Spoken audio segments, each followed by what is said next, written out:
Educational governors are usually interested in knowing what are the outcomes of decentralization. Let's see what research says about outcomes of decentralization. Expected outcomes of decentralization are participation, equality, efficiency, and improved students' performance. But what is usually evaluated regarding success of decentralization? Degree of restructuring, frequency of activities and interactions among stakeholders, generation of local resources, reinforcement of existing regional and national bodies for monitoring. So आम तौर के ऊपर जो expected outcomes हैं उनको evaluate नहीं किया जा रहा होता, उसकी बजाय में देखा जाता है कि decentralization के नतीजे के अंदर कितनी रीस्ट्रक्चरिंग हुई है, कोई नया बॉडी बनाया गया या नहीं बनाया गया, कितनी ज़्यादा स्टेक होल्डर्स में इंटरेक्शंस हुई हैं, कितनी मीटिंग्स हुई हैं. इसी तरीके से डिसेंट्रलाइजेशन के नतीजे के अंदर कितने नए लोकली रिसोर्सेज जो हैं वो गेन किए गए, बनाए गए, और किस हद तक जो एग्जिस्टिंग मॉनिटरिंग सिस्टम है उसको रीइंफोर्स किया गया. सो इस सारे केस में आपने देखा होगा कि आउटकम्स के ऊपर तवज्जो नहीं दी जाती. What are the factors responsible for the outcomes of decentralization? कि हम जो outcomes achieve करना चाहते हैं वो किस पे डिपेंड करता है? वो डिपेंड करता है social, economic and cultural context. अगर हमारा ख्याल है कि पार्टिसिपेशन ज़्यादा होनी चाहिए as a result of decentralization, तो मे बी कि वो इलाका जहाँ पर डिसेंट्रलाइजेशन हुई है वहाँ पर कल्चरल एस्पेक्ट के हवाले से ये देखा जाए कि ख़वातीन जो हैं वो यूजुअली पार्टिसिपेट नहीं करती. So maybe in that context जो पार्टिसिपेशन ऑफ कम्युनिटी उसमें आपके पास ज़्यादा मर्द हों, ख़वातीन कम हों. इसी तरीके से political support from national leaders and local elites. Political support बहुत ज़रूरी है. अगर पॉलिटिकल सपोर्ट नहीं होगी तो अगेन आउटकम्स अचीव नहीं होंगे, particularly the outcome of equality. Adequate planning and management, local empowerment के लोकल जो बॉडी है, स्कूल साइट काउंसिल है, अगर उसको आपने एम्पावर किया है तो अल्टीमेटली कुछ ऐसी पॉलिसीज बनाई जाएंगी जिसके नतीजे के अंदर स्टूडेंट्स की परफॉर्मेंस इंप्रूव होगी and there would be more efficiency. So these are the 3 determinants of outcomes of decentralisation.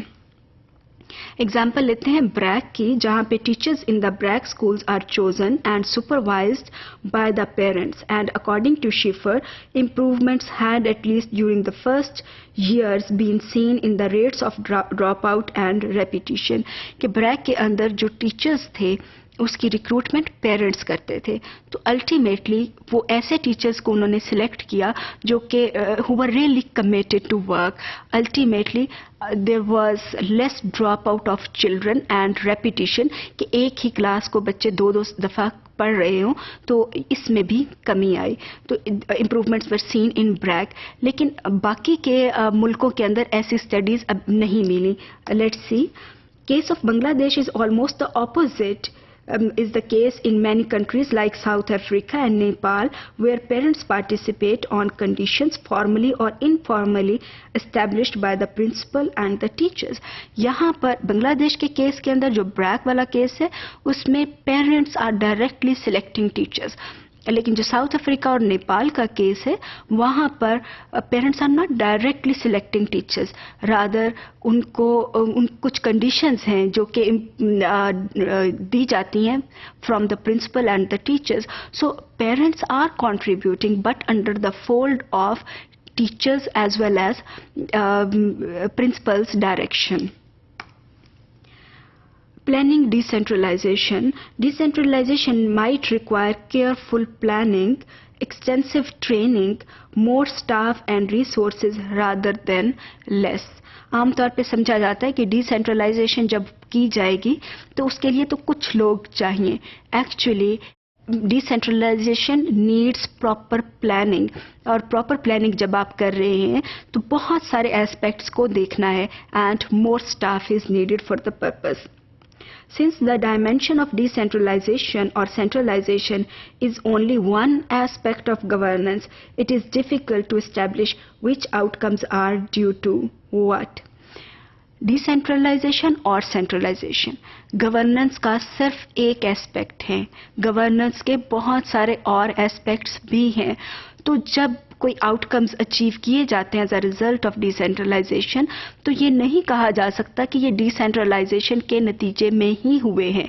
May be those outcomes are because of some other aspects of governance. So in short, we can say that inputs are usually evaluated instead of outcomes in case of governance, in case of decentralization evaluation. Outcomes are dependent on 4 factors. Governance is a complex phenomenon and it is difficult to identify the factors responsible for the outcomes of decentralization.